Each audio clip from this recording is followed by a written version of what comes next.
Refurbishing a vintage model steamboat. This is part 28, mounting for a 2.4 GHz radio control receiver and a small amount of painting inside the hull. A couple of episodes ago, I asked if anyone knew whether 2.4 GHz radio would work inside an enclosed metal hull, and the general consensus of opinion is that no, it doesn't work very well, and I didn't think it would. I need to approach the problem from a different angle. This is a wooden structure stuck to the top of the deck, and I'm very carefully, and I mean very carefully, removing it, and thankfully the old adhesive gave way pretty quickly. I really didn't want to damage anything, and in fact I didn't. This box is a lightly made hollow wooden structure, and it has windows in the side, and if I remove the glazing from the windows, that will mean that the receiver is open to the atmosphere, so it should receive the radio signals from the transmitter very easily. The first thing to do is to scrape off all the old adhesive, because I need a nice clean surface so that the wooden box will stick back securely to what's left of the deck.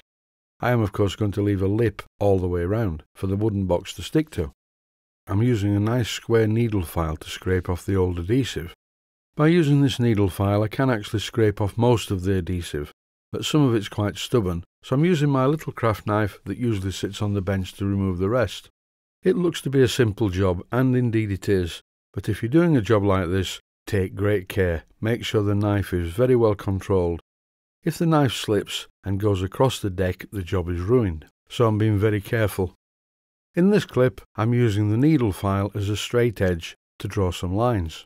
I intend to cut out the centre section of this metal base, and then once the wooden box is reattached, there is a suitable area to house the receiver, which will then be above the deck. To cut out the centre, I'm using a miniature cutting disc in my small Minicraft drill. This is very tedious, takes a while, and you have to be very careful. Once again, I do not wish to touch the deck. Even the lightest of touches on the wood with this cutting disc will make a nasty mess, so I'm being especially careful not to do this. The first thing I'm doing is taking a very light cut down the line, and this will cut a very shallow groove in the metal, which will act as a guide for subsequent cuts. You must never try and force the wheel through the metal. What's going to happen is the drill will just slow down and it won't cut. When there are small sparks being emitted from the metal, that generally means that it's cutting okay, so you have to have a bit of a touch like a midwife to get the pressure just right. If you want to try doing a job like this, it's maybe not a good idea to do it straight away on the boat or the piece that you're working on. Just get a piece of scrap metal and have a practice. A health and safety warning: when you're doing a job like this, you must wear some protective equipment. Eye protection is essential, and possibly a mask. And while I'm on the subject of health and safety, I'm going to speed the video up, because I don't want any viewers falling into a coma whilst watching this process. The clip that's now on screen shows me looking at the reverse side, and as you can see, the cutting wheel has finally gone through. Now when you get to this situation, you've got to be very careful, because the wheel will grab, and the wheel will then try and move in the opposite direction, so you have to control the drill very positively. You can't tell from the video, but I really am gripping this drill very securely. You can't put any pressure on with it because the thing stops, and you've just seen the fact that the wheel did grab into the slot. And it does stop, it's not violent, it's not like using a big angle grinder, but it is still dangerous. If you touch your finger on this wheel, you'll get a nice groove in your finger, and it won't bleed much, but it will hurt a lot. The friction of the disc cauterizes the wound. Because this video is very speeded up, it looks like a quick job. Trust me, it is not. It is a very slow job, and a very painful job, and a very tedious job.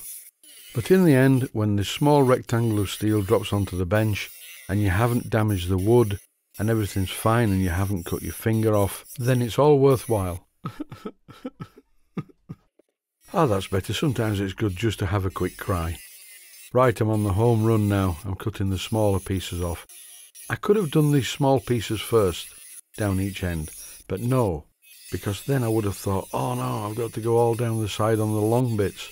I'm making heavy weather of this commentary, and I do know this, but have a go, and you'll see that it is a very slow process. But at least it will allow me to use a 2.4 GHz radio system. Using a 40 meg system with a long aerial is really a no-no. That's a thing of the past. so I have to go with the future. I haven't mentioned it, and I may not even show it on the video, but I'm going to remove the other wooden box on the deck and cut that out too, because I think that's when I'm going to put the receiver. I'm going to put the battery in this compartment. And the reason for that is twofold. This hatch sits just about over the servos, and it's not good to have the receiver that close to the servos. Also, it says in the instructions for 2.4 GHz systems. So I think I'll put the battery in this box, along with the switch assembly. As you can see here, there is plenty of room for the radio receiver in this box. Probably a little bit too much room. That's why I think I'm going to move it into the other box, which is further away from the electronics, and also further away from any other metal parts of the boat. And this is going to be a good place for the battery because it's high up in the boat and it's going to keep quite dry. Time now for a bit of light relief. This is a bit of painting, just touching up the paintwork within the boat itself. I'd been using the milliput, so I needed to paint in the milliput, and also I missed one or two bits in a previous painting extravaganza when the boat was the other way around. There's not a lot I can say about this painting, just watch me painting if you're into that sort of thing. I'm trying not to get paint everywhere and trying not to get any on myself.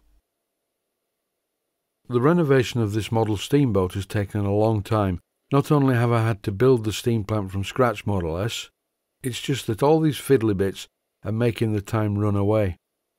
Anyway, it's nearly done. Now you can see all the milliput being painted in. It doesn't look quite so bad. And it is a lot stronger. I didn't have a choice in this. It had to be used to strengthen the boat. Because of the age of the boat, it was getting very, very weak indeed. That's quite enough painting for the moment, so thanks for watching and I hope you found it useful.